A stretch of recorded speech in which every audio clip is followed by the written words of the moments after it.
for a second game in a row. I didn't expect Patrick Beverley and Terrence Mann to have that kind of impact. I did expect a little rust from Chris Paul. And hell, I expected the Clippers to win. Here's the thing, though. One game away from this series being tied, we might have ourselves a 7-game series. First take in the house. Let's go. Great theater through the first 2 games of this series, and Chris Paul is back. All our guys are back together. He's the guy. Bombs to the rim. Punched into the Andre Ayton. Side for the slam. They can't be the more desperate team. Oh, he points it in. That's good. Clippers are the hardest working team on the court tonight. We just play hard. Just win or go home, in my opinion, right now. I'm just leave it on the floor. Good day. What's going on, everybody? Welcome into First Take on this Feel Good Friday. We got some beats happening. I'm into it. Hi, Max Kellerman. I'm Molly Karen Rose. Hey, Stephen A. Before we get started, I know there was something you wanted to tell us real quick. What's going on? Good morning. Good morning. Good morning. Before we get into the show, Max, I don't need a comment. Molly, I don't need a comment. I just want to say something. The Los Angeles Clippers fans should be ashamed of themselves. They were an absolute disgrace last night. I mean, people coming late, barely coming at all. The crowd was timid. The crowd was tepid. Let me tell you something right now. Watch the games in Milwaukee. You'll see those fans going ballistic. I was in Atlanta for the Knicks-Hawks series. Those fans are going ballistic. Max, Molly, you got to get yourself out to the valley because the Phoenix Suns fans are off the chain. I mean, it's electrifying, the kind of atmosphere where your hair is standing up on your skin. Everybody's hyped. And the Los Angeles Clippers, here you are in the Western Conference Finals. The Lakers ain't there, but you are. And you waited all of these years for this team to get here. And I'm talking about they strolling up in the second quarter. I don't want to hear about no L.A. traffic and all of this other stuff. It's the Western Conference Finals. Even when they got there, they weren't nearly as loud. Last week in Game 6 against the Utah Jazz when they closed it out, that was an electrifying environment. You would have thought that would have been the case yesterday, last night, but it wasn't. The Los Angeles fans need to step the hell up. You know why? Because if the Clippers are successful, like I said to Magic Johnson the other day, that puts more of an onus on the Lakers to be more successful as well. And anytime you got that kind of atmosphere going on in Los Angeles when it comes to basketball, it's great for the NBA. I was very disappointed in the Clippers fans last night, and I just want to say that. All three of us know LA does not care about the Clippers. They don't care about the Clippers. Stop. That's not what this is about. But that's why they're like that. Listen, the Clippers are the only team playing in basketball. If you care about basketball, no, they don't. This is not about the Clippers. No. This is not LA about the Clippers. actively doesn't like the Clippers. LA roots against the Clippers. I just finished saying to you last Friday against the Utah Jazz in Game 6, I've never seen a Clippers environment like that in my life. It was spectacular. But a week later, here you are. You don't show up. You love basketball. In the first you love basketball. Ever, be there. In the first ever Western Conference Finals home game in franchise history. First ever, they didn't show up. So what? No, they should. That's even more of a reason to be excited. Yeah. But they got the job done. So, guys, let's get right into it now because we do have a series, folks. The Clippers get one at home, even without Kawhi Leonard, even without the fans showing up on the court and on the return of Chris Paul. So, PG-13, 27, 15, and 8, plus some in-game heroics from half court. Paul, how'd you pull off the win? You have to take care of home court. And, it's a scrappy team. We have to match their physicality. I thought we did that. We have to match their scrappiness. I thought we did that. And that's really the key. We can't allow this team to play harder than us. And I thought that was just the way we approached tonight. They outplayed us tonight. You know what I mean? We didn't make shots. You could tell they had, a lot more energy. And I got to be better. I shot terrible. You know what I mean? I got to pick up the pace. We'll be ready Game 4. He was a little rusty, but he certainly can dress. The Clippers are attempting their third second down 2-0 comeback in this series. Can they pull it off? LA has a 9-1 record after games 1 and 2 with 5 double-digit wins when trailing by multiple games. Game 4 is tomorrow night on ESPN. Stephen A., is this more about the Suns or the Clippers? I'm going to let Max go first on this. Go ahead, Max. Oh, it's the Clippers. I'm going to say the Clippers, and I'll save CP3 and Devin Booker for you. But this is the Clippers. This is Ty Lue. You got to give it to the guy. It's not like he didn't coach well in the first 2 games, considering he didn't have his best player, and they lost by the skin of their teeth on the road. In front of a raucous crowd. Stephen A is complaining their crowd isn't good, but the Phoenix crowd was good. And they won. They came within a possession of winning both games, really. And that's Ty Lue. In the last series, he goes to the small ball lineup, Nick Batum. And in this series, he realizes, wait, I got to get bigger. Puts in Zubac, right? But then it's not just, well, okay, fine, I've made this one substitution, basically, or changed the rotation a little bit. What happened last night that was even different from game 2? It was a very close game. It's Zubac and Morris off the bench. There's no Boogie Cousins in the rotation. There's Terrence Mann defensively getting an enormous assignment. There's Patrick Beverley. So first it's the in-game adjustments and the in-series adjustments. But then it's also, Stephen A., the confidence Ty Lue instills in his team. I'm thinking of the play where Kennard, late in the game, missed that 3. Remember, it would have put him up 19. The game would have been done in the fourth quarter. He misses the 3. They come back on the other end. They hit a 3. It's now a 13-point game. They cut it to single digits, and you started getting the feeling, here it comes, Chris Paul, Devin Booker. They're going to do it again. They could sweep the Clippers. But they remained resilient. That has a lot to do with their leader, who is, in fact, their coach, Ty Lue. Ty Lue may very well be the best coach in basketball right now. And what I love about it is that he could have had the Knicks job. Not the Knicks job. He should have had the Brooklyn Nets job. That wasn't to be. He should have had the Lakers job. That wasn't to be. But what I love about him right now is that without LeBron James, he's showing his brilliance as a coach and showing that he's a top-notch coach that should have been given far more credit than he ever received. That's number one. Having said all of that, I would tell you it's still the Suns for me as it pertains to the question because of the shooting woes of Devin Booker and Chris Paul, obviously. 5 for 21, 5 for 19, a combined 10 for 40. They haven't missed 30 shots in a game all year long.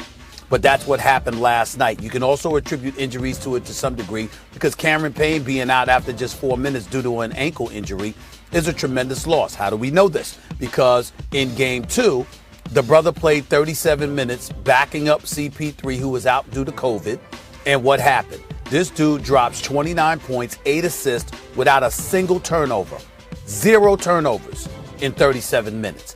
That's a brother you miss when you consider that, particularly when he shot 50% from the field in that game as well, en route to those 29 points. He pushes the ball up the floor. He's aggressive. His aggression and his athleticism can match what the Beverleys and the Terrence Manns of the world may throw at you.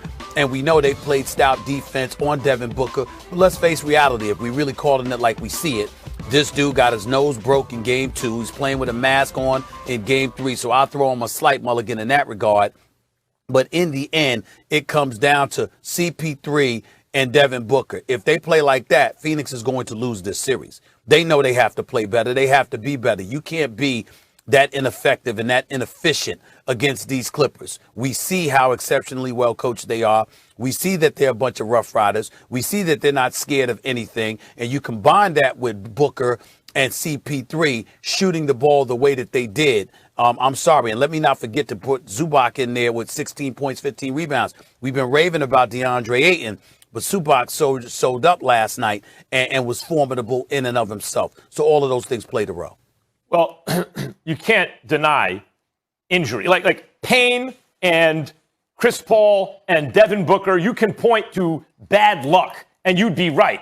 Just like you could point to bad luck with Kawhi, and you'd also be right. I've said from the beginning, injury has completely decided the playoffs this series. Every series, you're seeing the best or second best player on the team out with injury, like starting with the Lakers and KD and AD LeBron and AD, and the Nets, obviously Harden and Kyrie, in every series. And this series is no different. But again, the Clippers were on the other end of that when they weren't playing with Kawhi, who they still didn't have. And we didn't, when we were analyzing that game, simply say, well, they don't have Kawhi, therefore we lost. You have to get into why. You're absolutely right to say Devin Booker shows up basically with a broken face and a face mask. It probably affected his shooting. Chris Paul comes off of health and safety protocols, or did he have COVID? Like, I don't know. But clearly he was affected. He was rusty. He was not the usual Chris Paul. Cameron Payne hurt him earlier, and if he's not all those things are true. Then the question is, what are you going to do about it? Are you prepared for the opportunity? And a lot of other coaches, Stephen A., other than if it's not Ty Lue, don't have the courage to make those kind of adjustments, the courage of their convictions, and say, nope, we're going to change this right now. Ty Lue does, and he's not afraid to. We think about, and we're going to talk about this later in the show, but the Philadelphia 76ers, do they lose that series if Ty Lue is their coach? Well, probably not, because Ty Lue probably would have benched Ben Simmons. So that's something that's worthy of pointing out. I don't know the answer to that question. But what I will tell you is this.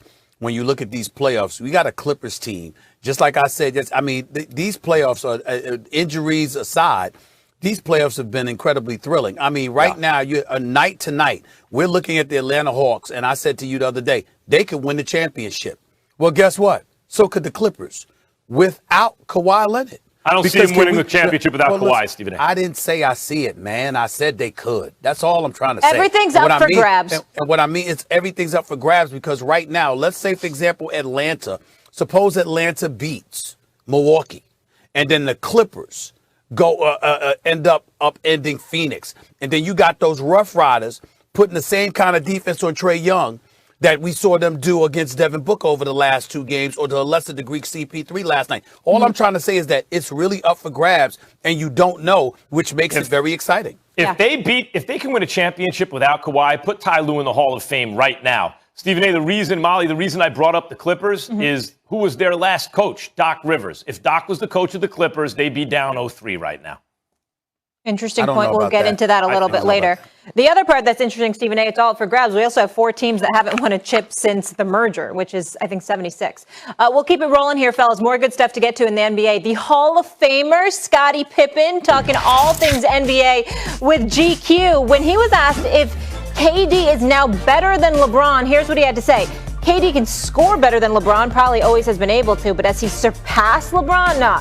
He tried to beat the Milwaukee Bucks instead of utilizing his team. LeBron James would have figured out how to beat them, and he wouldn't have been exhausted, and he may not have taken the last shot. But LeBron ain't KD, and KD ain't LeBron. KD's a shooter, a scorer, but he doesn't have what LeBron has. So you all know, KD's got rabbit ears. He's quick to clap back, and he doesn't hold back, posting this response on Twitter.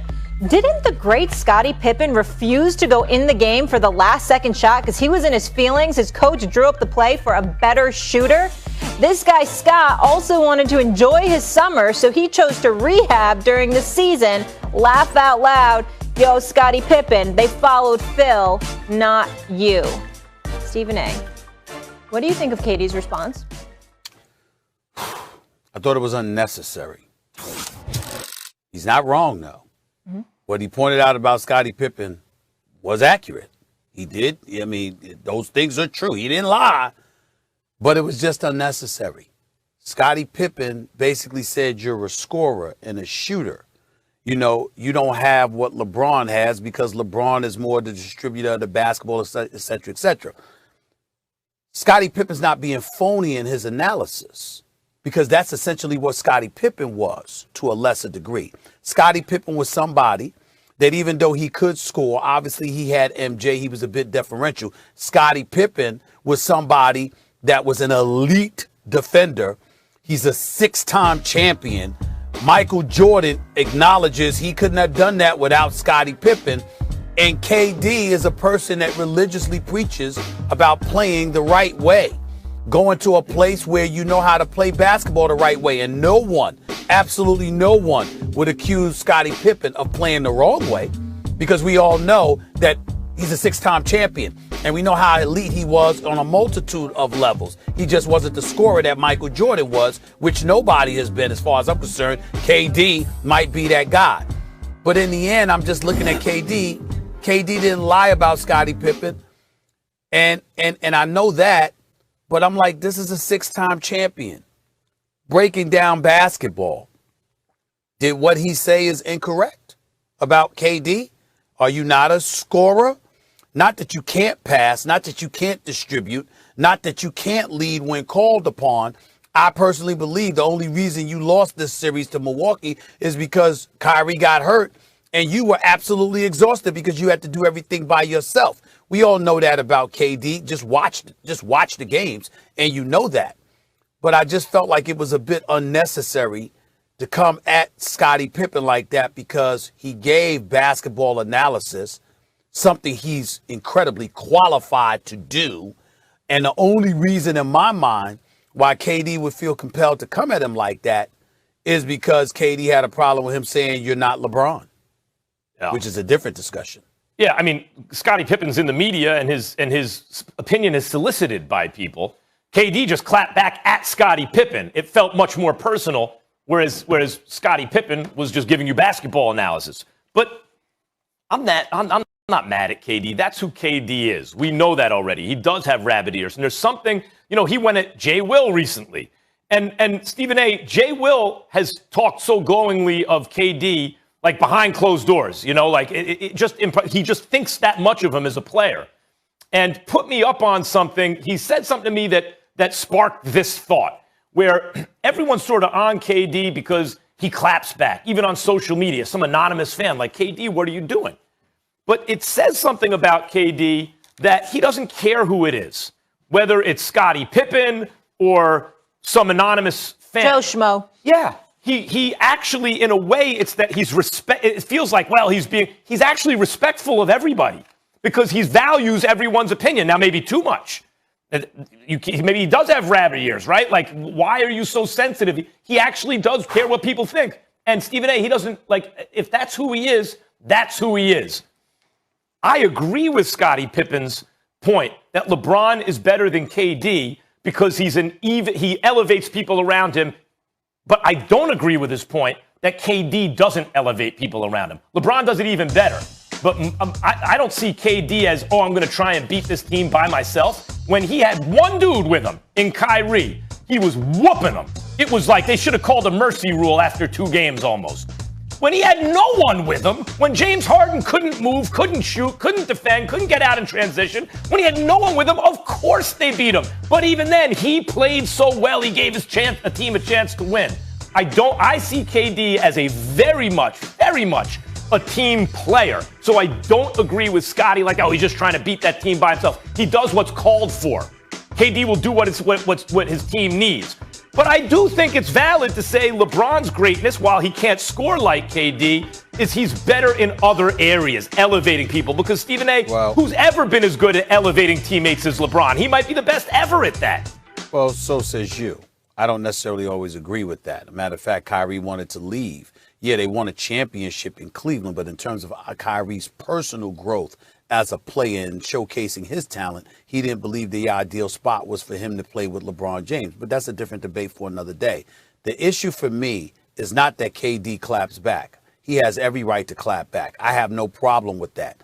My problem is the kind of things that he says. It's like if years ago when Charles Barkley was given basketball analysis about LeBron James, and he went up, he said, damn, what do you want, everything? What happened to wanting to compete? In other words, instead of joining forces, going against him. So he said the words, do you not want to compete and what have you? And then LeBron used that as an excuse to bring up, throwing somebody through a plate glass window or, gambling debts and all of this other stuff. Charles Barkley was giving basketball analysis. All of a sudden, LeBron got personal on a very classless level as far as I'm concerned. KD, it's not that he clapped back. It's that what does what you had to say about Scottie Pippen have to do with what Scottie Pippen was saying about your from a basketball analysis perspective, about your game compared to LeBron James? You see what I'm saying? That one has nothing to do with the other. Yeah. And that's where my issue comes into play. You can clap back at somebody, but the point is address the subject that they don't murder the messenger. Yeah. Address the subject. Address the subject that was broke. Unless he's just trying to say, I don't respect you, so I don't respect your opinion. And how you not going to respect the 6-time champion? Scottie Pippen. You have to respect Scottie Pippen. 6 times. I'm sure KD does, and that's my point, Molly. KD, in a way, you could look at it 2 ways. One, he's being disrespectful in a way. In another way, he respects everyone the same. And by the way, that respect goes right up until he feels you take a shot at him. And then, then he gets mad and has something to say. But he treats Scottie Pippen just like the fan, on social media, the anonymous fan on social media. Somebody could easily bring up the fact he didn't clap back at Draymond Green when Draymond said what he said to his face. Yep. But as of late, he's been pretty consistent that, he's going at everybody phenomenal. if they come at him. Yeah. All right, we'll wrap it up there, guys. When we come back, Trae Young burst into superstardom after his shimmying his way to a Game 1 win. But is he the most important player heading into Game 2? We discuss that next. Plus, Mark Cuban making several changes since Luka voiced his unhappiness. Will the Jason Kidd head coach hire backfire or help Luka long term? Stay tuned.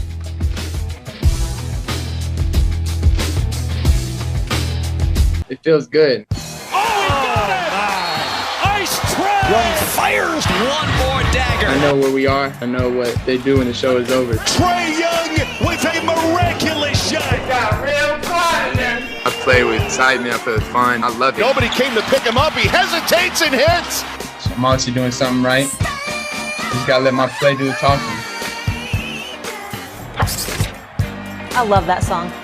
The Deer District going to be lit tonight. Game 2 in Milwaukee as the Bucks look to even the series before it heads to hot Atlanta. Game 1, Trae Young stole the show, and Giannis' supporting cast took some heat for not stepping up.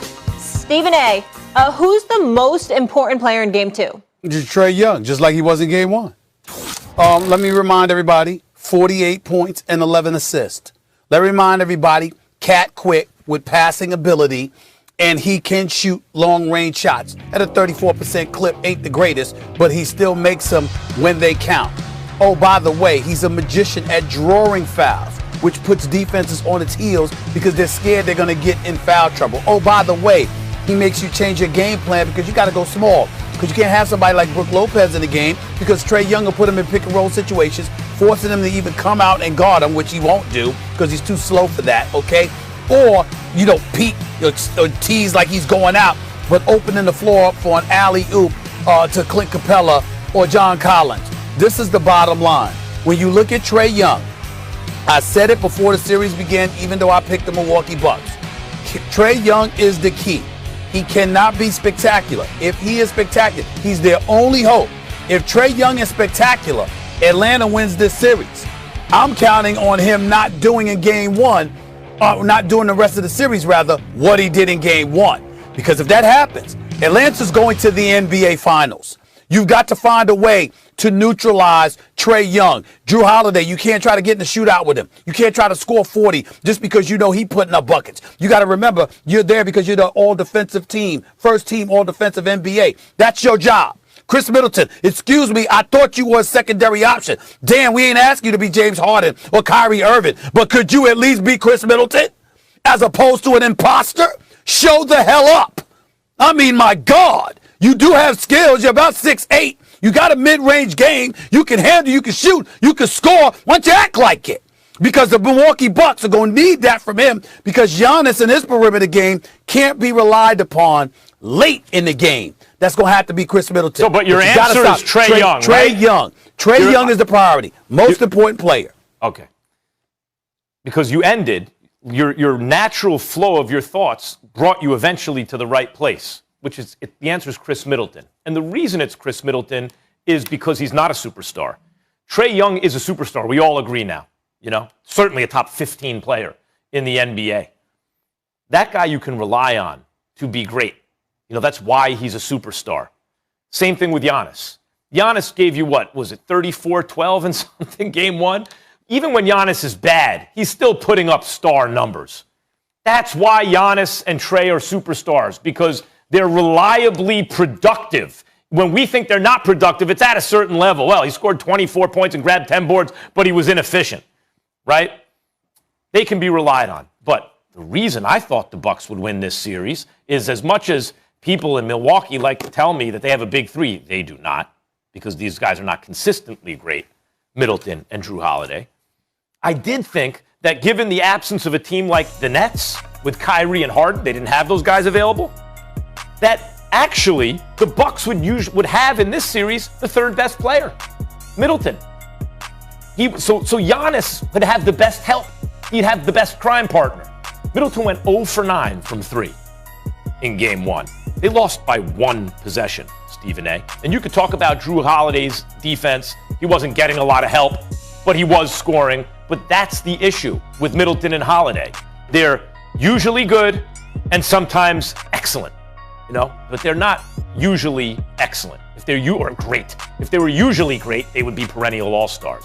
Chris Middleton in the regular season, Stephen A, takes 5 or 6 threes a game, hits over 40% of them, hits like 90% of his free throws, gets to the line 4 or 5 times a game.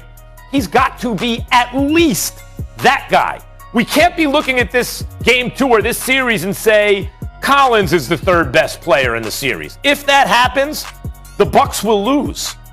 I think you can rely on Giannis to be a great big because that's what he is. That's why Shaq said he could take the Superman name because he recognized, and so did you, Stephen A. He's really a big dressed up as a wing, and he'll take it strong. And Trey, we already know. What will Middleton do? Will he step up or will he fade? If he steps up, the Bucks will win. He's the most important player in Game 2. Here's the reason I disagree with you, Max Kellerman. Drew Holiday didn't show up and play defense. Chris Middleton shot 6 of 23 in Game 1, okay? If Trae Young doesn't have the game that he has, the Milwaukee Bucks still win this game. Everything is about Trae Young. If Trae Young explodes, Milwaukee loses. If you neutralize him, Milwaukee wins. See, Chris Middleton, we want this from him. We should demand it from him. He is in the midst of a $180 million contract, by the way. All of that's true. But even without it, you still win this game and this series if you neutralize Trae Young. Oh. The problem is you didn't do it in Game 1. The problem is Philly didn't do it for 4 games. The problem is the Knicks couldn't do it for 2 games. Okay? That's the problem. You can't neutralize Trae Young. You neutralize him, you beat the Hawks. But that's what I'm saying. You can't really, a superstar, Stephen A, usually will find out another way to hurt you. You draw a double and he'll find the open guy. Trae Young, what do you always say? Cat quick, right? And can kill you a lot of different. It's not just shooting. He's a team player. And by the way, as the leader of that team, what do we constantly hear this about the team? It's a real brotherhood. These guys, we hear it from the players, we hear it from the press in the area, we hear it from their fans. These dudes love each other. They play for each other. A lot of that has to do with their leader and the way he plays. He will fill it up if he needs to. If he needs to help you another way, that's what he'll do. So I don't think that you can really neutralize Trae Young. Yes, he doesn't have to score 48 points, but he'll hurt you in other ways. The point is who's most important. What I'm saying to you is with or without Chris Middleton, Milwaukee could win. Atlanta can't do it without Trae Young. No, well, they can't do it without Giannis either. My point is you can take for granted Giannis and Trae will play up because they are superstars. So I'm looking at everyone else who needs to step up. But wait a minute. Giannis is around what he normally does, Max. Yeah, Giannis had like 34 and 12. Listen to me. Giannis is around 30 and 12, 30, 13, around that area. Trae Young is around 25. We ain't talking 48. That's the difference. That's what I'm saying. In other words, what I'm trying to say to you, if Trae Young rolls out there, Max, and he got 26, 27 points, he got 10 assists or something like that, I get your point. I'm not talking about that because that's what we expect from them. I'm saying with him, we're seeing explosions. But that can't happen. All playoff series. My point is we have to look at Trae Young now, and we've seen a couple of these young guys in the last year or two do this. We have to look at Trae Young. I think we have to assume he plays up to the moment. He plays big with the chips on the line. So if he's 25 or 26 in the regular season, he's 30, 32 in the playoffs. Now, you're right, that's not 48. But he doesn't need to score 48 to beat this Bucks team if Middleton doesn't show up. Because you could say Giannis usually does this in the regular season. Trae does even better in the playoffs, but he's been doing that all along. Middleton doesn't usually shoot 6 of 23. No, Max. The knock against him is the inconsistency, not the ability. The knock against Middleton. The knock against Middleton. No, that's religiously. religiously on a night-in, night-out basis. Although the averages will be there, on a night-in, night-out basis, you don't know what you're going to get from it. And that is my very point when I talk about the difference between a real big three. I look at Phoenix, Chris Paul, Devin Booker. I think DeAndre Ayton has elevated himself, and a fake big three. Giannis, Middleton, and Holiday. Middleton and Holiday are good players. They're not great players. And Middleton has to figure out a way to be the best version of himself tonight. And if he can do that consistently in this series, the Bucks will win. If he can't, they won't. Stephen A., let me ask you this. The Bucks are favored by 8 when we're talking about stars and big threes and all that. Do you think Trae Young is the biggest star, the biggest draw left in the postseason? Right now, he may be because of the way that he's playing. I would not have told you that if you're just looking at the teams on face value, and I would not have come out with his name. You know, I would have been a Booker guy. I would have been a Paul George guy. I would have been a Giannis guy.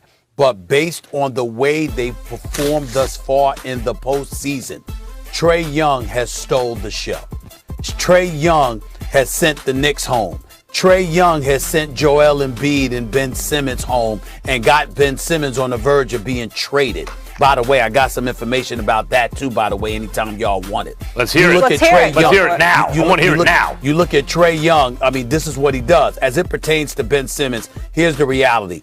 As it was reported, Rich Paul talked to the Philadelphia 76ers, and obviously he's Ben Simmons' agent, so you're going to want some involvement. Didn't ask for a trade, but certainly if Ben Simmons were to be traded, he wants some say in where he goes. That's what the reality is. And in the end, Philadelphia is trying to claim that Philadelphia is not interested in moving Ben Simmons. Let me tell y'all something. That's a damn lie. That's a damn lie. Okay? It's just that they're not interested in getting trash back for him.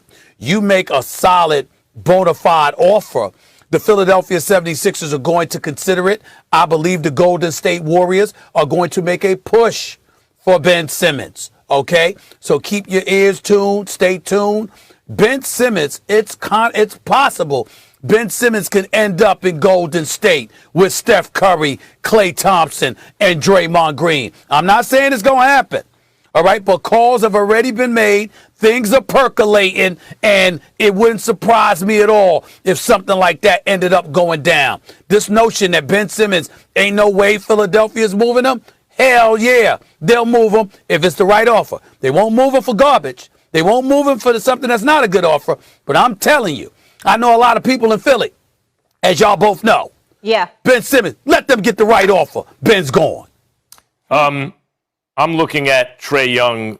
That's good info, Stephen A. I'm looking at Trae Young's numbers in the playoffs because he's made the playoffs 3 times in his career because the East is weak.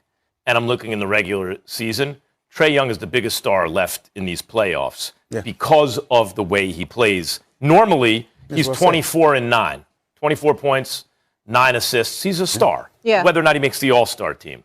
In the playoffs, he's 30-11. He's played in 13 games over the course of 3 seasons. This is not a fluke. This is who he is. He's a 30-11 dude when it matters most. He is, and Devin Booker, I think. You've identified him correctly without the face mask. You know, if it's really Devin Booker, that's his main competition. But since Trae Young always has the ball in his hands and he has a greater sway on the outcome of a game in a playoffs with, we don't know if Kawhi will be there or not, Giannis, Chris Paul, Trae Young's the biggest star. By the way, Stephen A., can Devin Booker not wear that? Or does he have to wear it because of the broken nose? It's a broken nose. And so he reached out to Rip Hamilton and what have you, and Rip Hamilton gave him some advice. And the advice Rip Hamilton gave was that don't take the mask off. Keep it on no matter what. Keep it on when you sit down. Keep it on when you're practicing. Keep it on when you shoot free throws and stuff like that because you need to get used to it.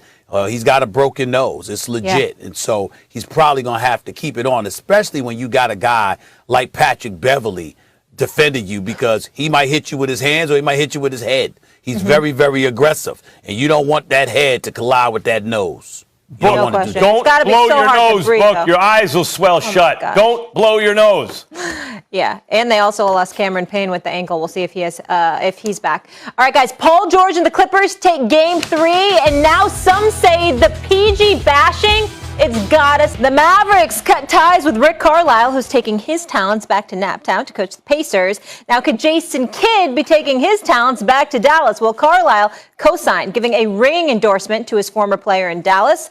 Jason Kidd as the right man to lead their superstar Luka Doncic and take a young, talented squad to the next level. Kidd was serving as an assistant with the Lakers the past few years. Now, the Mavericks apparently are not done yet, as our Tim McMahon is reporting that Dallas has been in talks with Nike executive Nico Harrison to join the front office. Max? Yeah.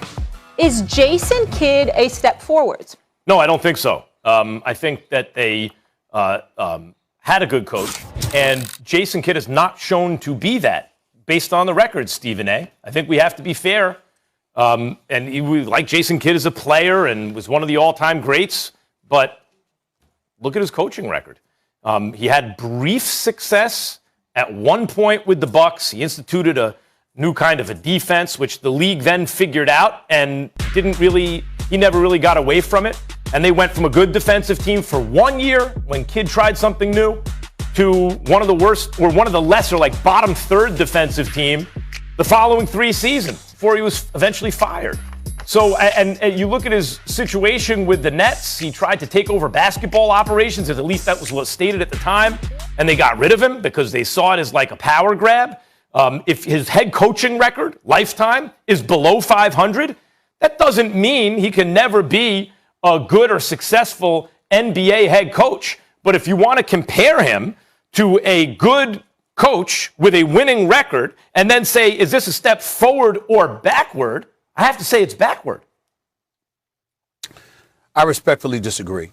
And I would tell you that it's a delicate conversation for me because, again, I've gone back many, many years with Rick Carlisle. I know him very well.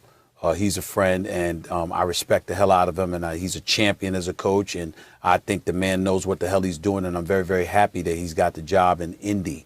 I would tell you this. Since they won the championship in Dallas, however, the last 10 years, they've gone to the playoffs 6 times. They missed the playoffs 4 times. Of the 6 times they made the playoffs, they went home in the first round every single time. So for the last decade, you haven't been to the first round. There does come a point in time where every organization, it's not about your skills, it's not about your knowledge, it's not about your abilities. It's about whether or not there's the need for a new voice. And that's what this is, which is why I support Jason Kidd getting this job. Let's understand something here. Today's player wants a coach that they have a relationship with, wants a coach they feel that they can trust and that they can vibe with. Now, I don't think with Rick Carlisle there's any issue of trust, but in terms of having the kind of coach that you can vibe with on a personal level, clearly something was missing there.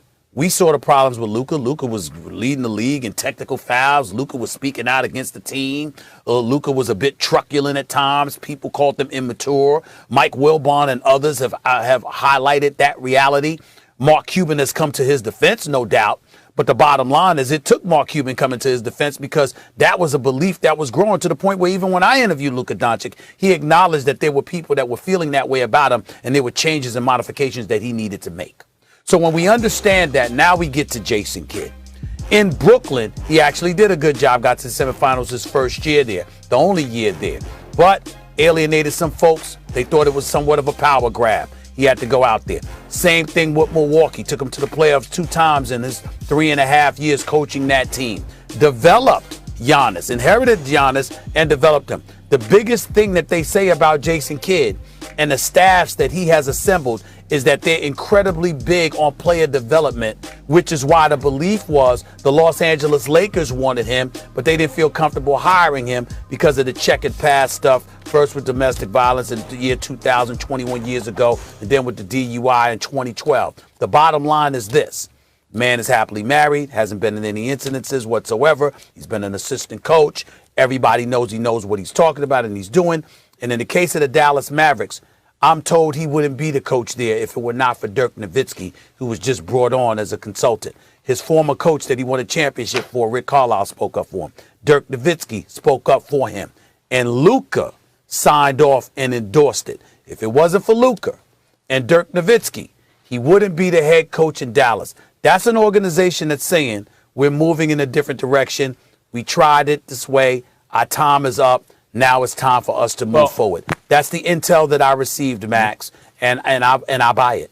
Yeah, look, I think it's a good point that sometimes, even if a coach is excellent, you need a new voice. I accept that. The question is Jason Kidd the right choice?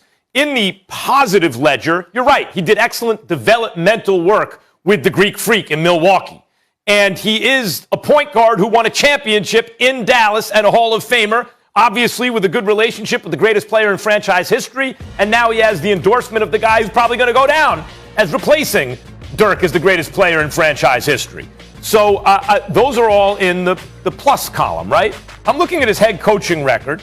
In Brooklyn, 44-38. It's not setting the world on fire, but it's a nice job. That's his first year. Yep, first year. And then got fired in a power grab. When you talk about trust, you know, the powers that be did not feel that he was trustworthy.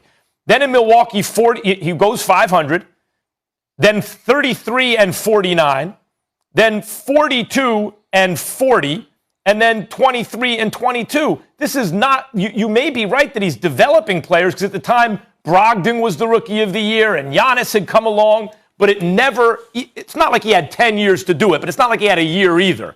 It never translated to dominance on the court. And as I pointed out earlier, it was the stubbornness about his defensive scheme that only worked briefly, and then what really had them as one of the lesser defensive teams in the league.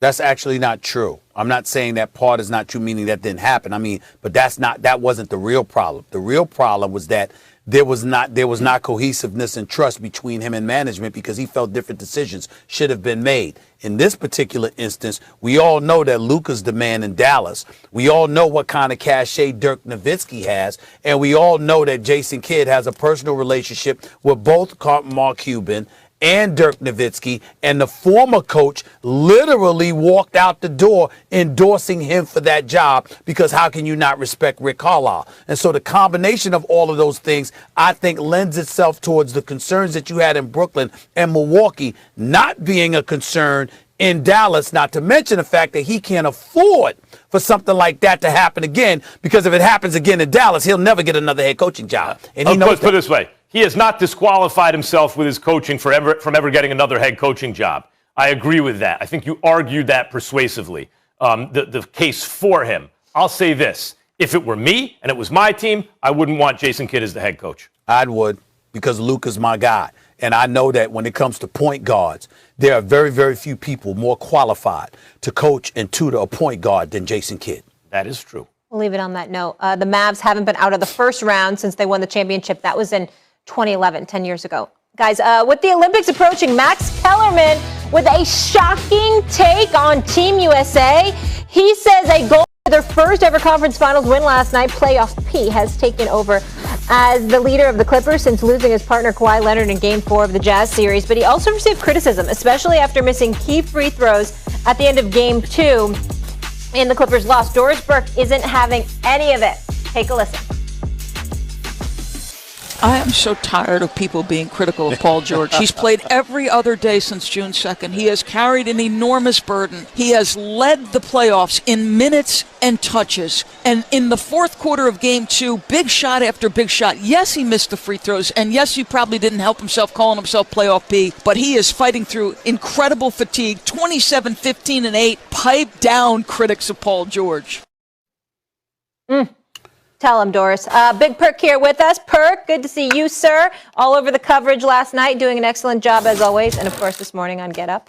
But Max, I'm going to start with you. Should people stop bashing Paul George? No, it's not bashing. It's truth-telling. And by the way, Doris Burke was truth-telling too. That's why I said I wasn't going to blame their loss on his missed free throws, just like I'm not going to blame the Nets' loss on Kevin Durant airballing a three. Because yes, he played all those minutes and he had carried his team and he was exhausted and he missed the shot.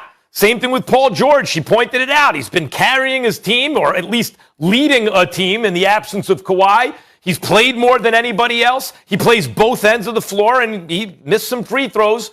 That's not the only reason they lost that game. So she's right about that. She's telling the truth. But people are also telling the truth, like I will right now when I say normally Paul George plays at a certain level in the regular season. Not quite MVP level, But it ain't just a run-of-the-mill all-star either. It's an all-star plus level. And in the playoffs, he's usually worse than that. Actually, in these playoffs, even when his numbers aren't great, I think he's taken strides in the right direction. Still, would I say he's as good as he normally is when the pressure's not on as much? No, I wouldn't. And was I surprised that he missed the free throws? No, I wasn't. We all see it. Like, you don't want to hang a dude with that rap, right? You understand I take no pleasure in saying it, but you look at a dude like Trae Young, you can see the bigger the moment, the better he plays. And Paul George seems to have the opposite issue. The bigger the moment, the lesser the version of himself he becomes. Now, normal Paul George is an excellent player. So even a lesser version of him, I'll take it on my team, right? It's an above average starter. But we all see it. It's not even last night. He played defense, but he didn't have a great offensive game. They could use a great offensive game right now from Paul George. Let me chime in here. First of all, thanks to Big Perk for the job you did yesterday on SportsCenter with Stephen A. I think you're doing a sensational job, and I love you for the job that you're doing, Big Bro. I just wanted to say that on national television. Let me say this about Doris Burke. And Molly, Max, Perk, I respectfully disagree with Doris Burke because I want to get into a bigger issue. And I want to preface my comments by saying I consider Doris Burke basketball royalty. I really mean that. She is phenomenal, and I'm so proud to call her a colleague.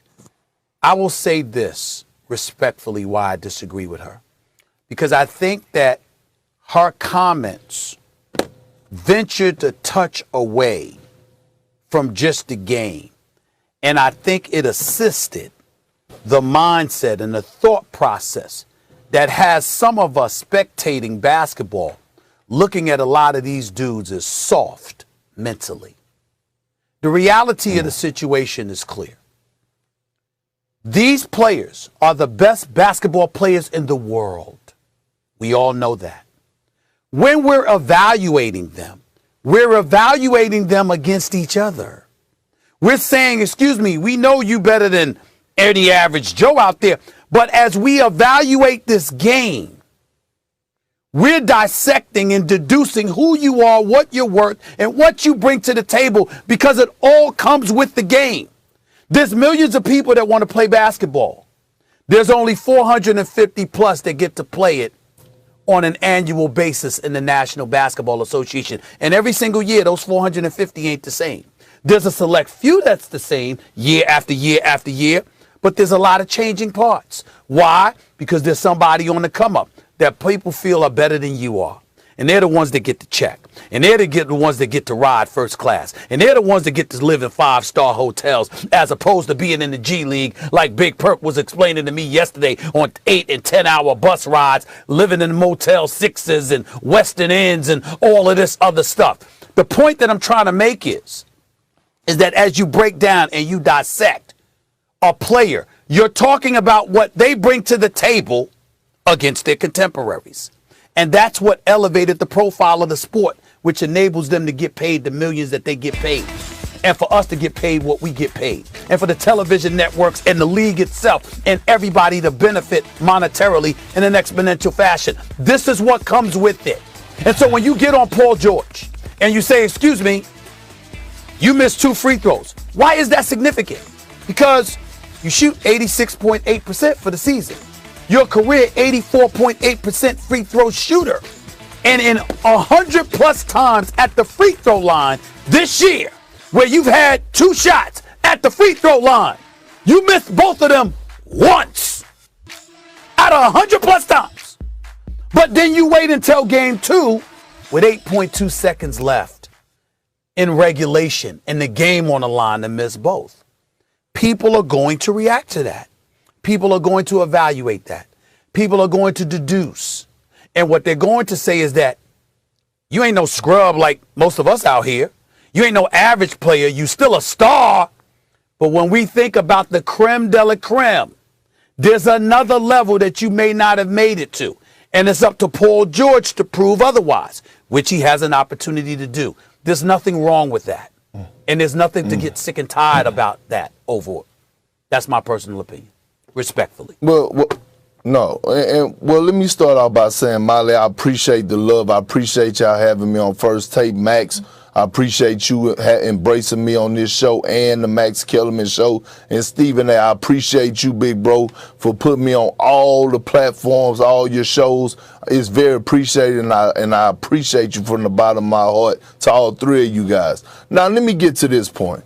Doris Burke is a GOAT at what she does, what she brings to the table. I love listening to her commentary. Sure. I think she's a wonderful human being. Outside of that, great spirit, great energy, just an all-around great person. But I disagree, and here's why, okay? Paul George put the pressure on himself. He put the pressure on himself. No other person in the world gave him the nickname Playoff P. He gave himself that nickname. So with that being said, you put yourself under a microscope to perform well at the highest level when it matters the most. So when it's time to deliver, people are watching you very closely. Didn't Kevin Durant about 2 or 3 years ago when they were playing the Clippers and the Clippers were giving Pat Bev and Lou Will was giving them problems the first couple of games, and Kevin Durant came out and he said, "You know who I am. I'm Kevin Durant." And what did he go on to do to the Los Angeles Clippers? He killed them. And I mean, he buried them, put them in a body bag. Okay? And then you go back and look at a guy like Damian Lillard.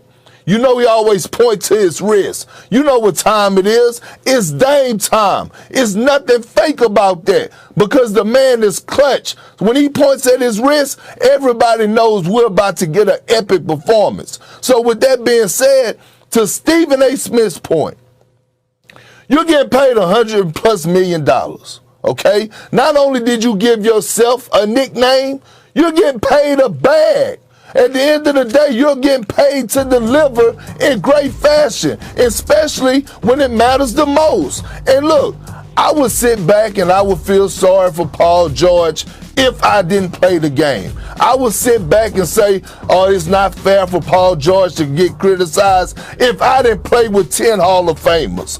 But with that being said, I don't want to hear that. You can miss me with that. If Paul George performs well, I'm going to give him his props. If he don't, then I gotta tell it like it is. We have to keep it 100. I don't understand why people get so sensitive and say, back off Paul George. Nobody backs off LeBron James. When he don't finish the finals, he takes the heat like a man. I just don't understand these guys and people being sensitive and all this. No, Paul George gave himself his own nickname. Live up to it. Well, guys, Paul George has top 10 talent. Stephen A., to your point, we know everyone in the NBA is great. It's barely an exaggeration to say everyone on the earth who can play in the NBA is playing in the NBA. I don't think there's a more competitive endeavor on the planet Earth, right? You get to be a big star. It's fun to do. It's not tackle football. You're not getting hit in the head. You're making millions of dollars.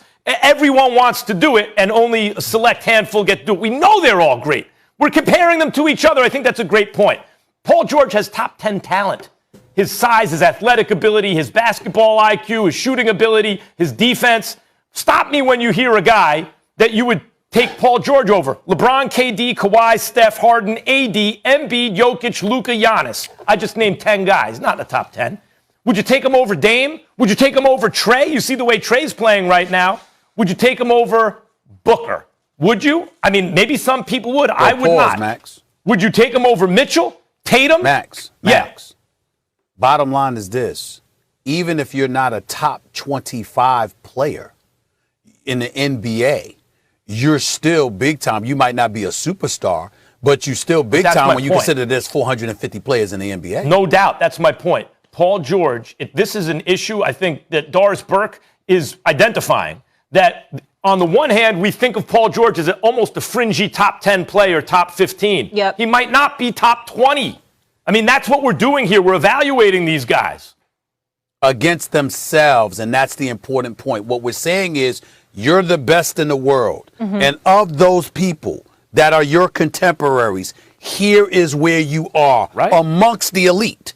And so as a result of that, but unfortunately, we live in a day and age where we got too many of these dudes, not all, not most, but too many of these dudes that are mentally soft. The slightest little criticism or critique, they want to take to the nth degree, and they can't handle it.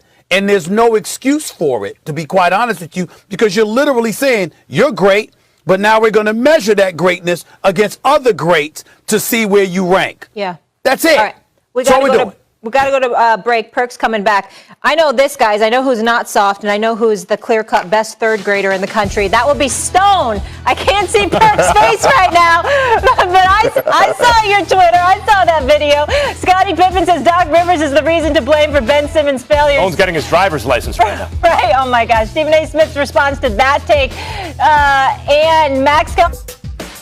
The U.S. men's basketball Olympic roster is set. Take a look at who will be representing the red, white, and blue. The roster headlined by Kevin Durant and Damian Lillard, an emerging star, Devin Booker, some other notables making the team, Draymond, Chris Middleton, Bam Adebayo, Kevin Love, and Drew Holiday. Max? Yeah. How confident are you in Team USA winning the gold? Not super confident. I think that they'll be competitive. They may be the odds-on favorite, but it's not like, look, guys, here's the team that we would send that would win the gold, okay? Without any question, 100%. Here's a starting five. You tell me where I'm telling any lies. Steph, Harden, LeBron, KD, Kawhi. There's no way to beat that team. By the way, Damian Lillard and AD off the bench. It would crush everybody. And that's what we used to do when we finally started sending our pros. We're like, look at us, we're the best in the world. And then in '88, we sent, Charles Smith and Stacey Augmon and Dan Marley, good players, but not our very best players. And we lose. Then we got serious and made a dream team. And then again in '04, Okafor and Steph Marbury and Sean Marion, nice players, but in their day they were good, but that wasn't our best squad, and we lose. Now, I get it. Guys are aging. They've played for Team USA a lot. They want to rest. I'm not saying, hey, LeBron, you need to play. I get it. But this is what happens when you start sending your kind of third-tier team. You could wind up losing. This is the kind of team that can lose in the Olympics. Well, it could lose, but am I confident they will not lose? Yes, I think they'll win. But I will say this. Listen, I'm very fond. I like Kevin Love, but what is he doing on his team? He played 25 games last year.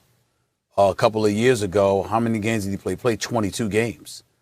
Last season, he played 56 games. I mean, he's missed a lot of games over the last couple of years, and I'm just wondering, I know he could play, I know he could shoot, but when you miss that much time, I mean, don't you need to focus on your NBA career, even though it's only a couple of weeks in the summer, overseas or whatever? I mean, but don't you need to focus on playing here, and being healthy enough to play? That would be my only thing in regards to that. But am I confident that men's USA basketball could win? Yes, but here's the thing.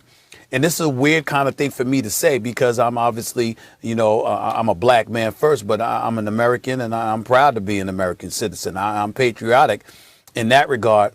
I kind of like the idea of it being up for grabs. I kind of like the idea of it being a challenge where we don't stack the deck per se. I kind of like it because we've already done it.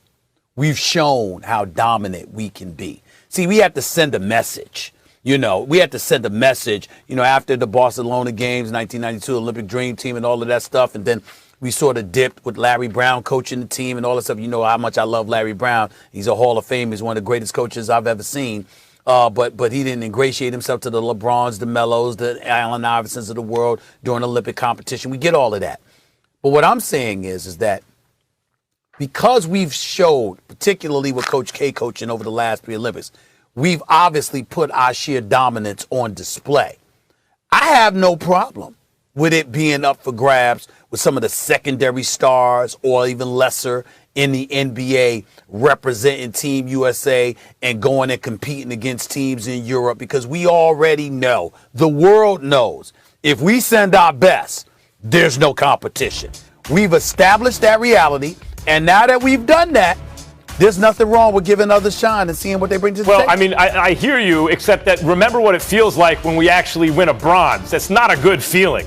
Then it's like, that's why everyone plays. After we win a bronze, that's why we send a sick all-star, all-time dream team's killer squad, because we're like, oh, wait a minute. We thought we wanted it to be closer, but nah, we're not taking bronze, and we crush everyone. But once we did it, though, and what I'm trying to say, Max, is that if we've done destroyed everybody and we've sent the message emphatically, if we send our best, you can't mess with us. There's nothing wrong after you send that message to now take some secondary dudes and say, well, we think we could beat you with that too. Why not send the college kids? Stephen A., you identified the most interesting thing about this whole subject off the top, and it's something someone on our set knows something about. Someone in Molly's family. Jalen Rose brought up Kevin Love's presence on the team and said it was tokenism. That's like, it's not just like, why is he playing? Of course it's tokenism. Of course it is. Why? How else could Kevin Love, who has not played it, Kevin Love used to be an excellent, excellent player. A multiple-time All-Star, max contract player, 25-12, best player on a team that made or a 500 team in a vicious Western Conference. He hasn't been that in a while. Kevin Love hasn't been an all-star caliber player in years now. Why is he on the team? That's what I mean when you start. Maybe he wants to showcase himself and maybe he gets traded or something. But if you want to do what you're saying, hey, let's give some other guys a shot, then put together a team that is actually our next level best player. And only with respect to that. That is what I said. That's I'm saying, but that's not what they did. But that's not what they did if Kevin Love's on. My point. That's my point. I did say Kevin Love, what's he doing on the team? Now he's been injured. It's not like he's been on the court and he's a scrub. He's been injured. He hasn't played. Sure. I'm just saying that because you haven't played so much, your primary responsibility should be getting back healthy and playing back in the NBA as opposed to representing Team USA. But again, I don't mind. I love the fact that Bradley Beal is going to put his skills on display. Jason Tatum's going to put his skills on display. You got Damian Lillard and these boys. These are stars. And our primary, you're right. I don't think you need the LeBrons and KDs of the world to win this. Kevin Love's primary responsibility should be to get healthy to play for his team. And Team USA's primary responsibility, putting the team together, should be to get to whether or not LeBron goes or the very, very best players go, to put a team together that they think will win, not worry about getting one white dude on the team to make sure there's some representation. And I totally agree with Jalen about that. Yeah. They might get their butts kicked down low, dude. That's what I'm intrigued by Team USA as well, because we don't have any bigs, really. Bam Adebayo is not that big. Draymond Green is not a true big. Now, these are elite defenders. They can do some things, but them big boys in Europe, they put that pork on them and lean on them a little bit. It might be a little bit different. Now, you got three-point shooters on this team to match the three-point shooters that are out there in Europe, and they can wreak havoc, and I get that. But size could be a factor, and I'm intrigued by what I'm going to see from Team USA. I like it, though. I really like it. All right. We'll leave it there, guys. When we come back, Scottie Pippen going scorched earth on Kevin Durant and Ben Simmons. His